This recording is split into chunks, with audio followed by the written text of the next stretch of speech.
bersejarah karena dari segi warga negara tambah 2 warga negara Indonesia.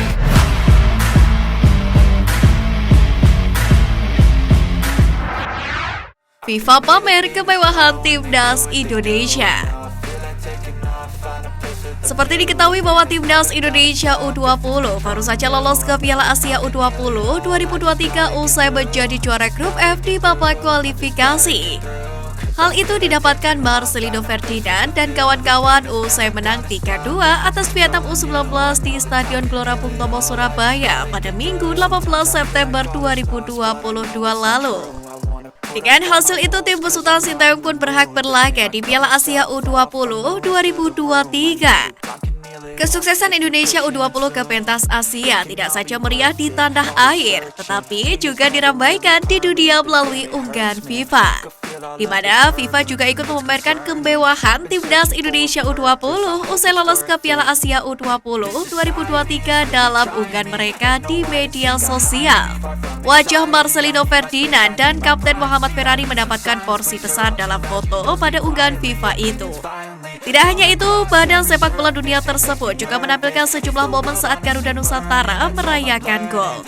Pose Cahya Supriyadi dan kawan-kawan jelang kick-off juga tidak lupa dipajang pada unggahan FIFA tersebut. Siapa yang sudah tidak sabar melihat kiprah Garuda Nusantara tahun depan di panggung Asia dan dunia?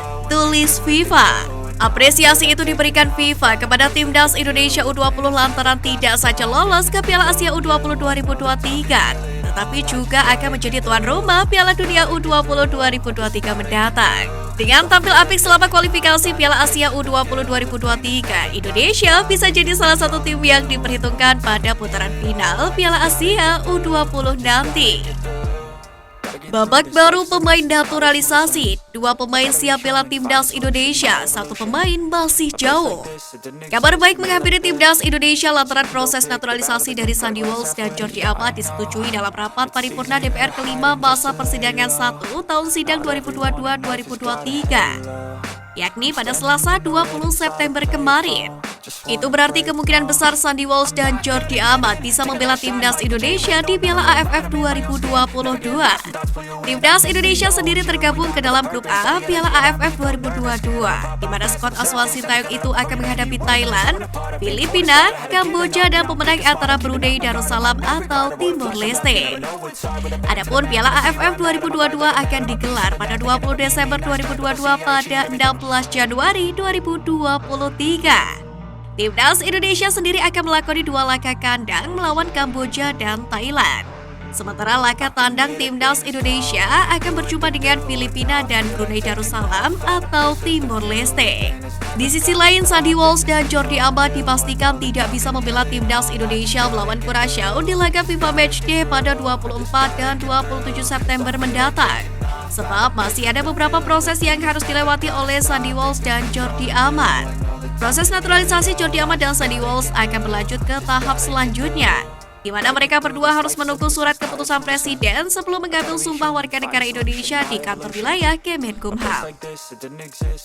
Sementara itu, rencana naturalisasi Zain Fatinama ke Timnas Indonesia hari ini telah memasuki babak baru, di mana Dewan Perwakilan Rakyat atau DPR baru saja menerima surat dari Presiden Joko Widodo berisi permohonan pertimbangan calon naturalisasi.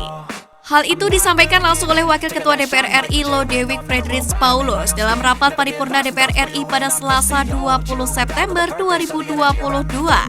Lodewijk yang memimpin rapat menyebut sudah menerima surat tersebut dari Presiden Jokowi. Dengan begini, tahap naturalisasi pemain keturunan Belanda itu sudah berada di meja DPR. Nantinya ini akan melalui tahap pertimbangan oleh Komisi 3 dan Komisi 10 DPR RI. Meski demikian, belum diketahui berapa lama lagi proses naturalisasi pemain keturunan itu akan selesai. Pelatih Malaysia akui kehebatan Sintayong, Timnas Indonesia berada di jalur yang tepat. Pelatih kelahiran Malaysia Raja Isa mengemukakan pendapatnya mengenai prospek Timnas Indonesia sejak Sintayong datang sebagai juru taktik. Menurutnya, skuad Merah Putih sudah berada di jalur yang tepat. Pendukung timnas Indonesia harus memberi dukungan terus buat Sintayong sampai klimaksnya di Piala Dunia U20. Buat saya, kalau nanti bisa tembus 8 besar sudah luar biasa, kata Raja Isa kepada bola.com. Keberanian Sintayong untuk menangani timnas Indonesia kategori usia dan senior bukanlah tanpa alasan. Raja Isa berpendapat ini adalah keputusan yang sangat matang. Sebab dengan begini ia bisa mengukur langsung kesiapan pemain muda yang ingin ia tarik ke timnas Indonesia senior. Tradisi pelatih dari Korea Selatan memang seperti itu. Park Hang-seo di Vietnam juga sama. Yang jelas, Sintayong tahu apa yang mau dia lakukan, dia sama sekali tidak tertekan. Sementara itu, jenjang proyek yang sedang diemban oleh Sintayong, lanjut Raja Isa adalah demi sinergitas antara tim muda dengan senior. Jika mampu berbuah manis, maka sudah sepantasnya PSSI memberikan kontrak baru dengan tantangan yang lebih berat, yakni membawa timnas Indonesia berbicara banyak di Olimpiade mendatang. Sintayong sendiri mendapatkan pujian tatkala membawa timnas Indonesia U20 lolos ke Piala Asia U20 2023. Gol-gol kini lebih bervariatif, bahkan banyak yang lahir lewat sundulan. Sementara itu, saat ini Sintayong tengah bersiap dengan para pemain senior guna menatap FIFA Matchday melawan Kurasyao pada 24 dan 27 September mendatang.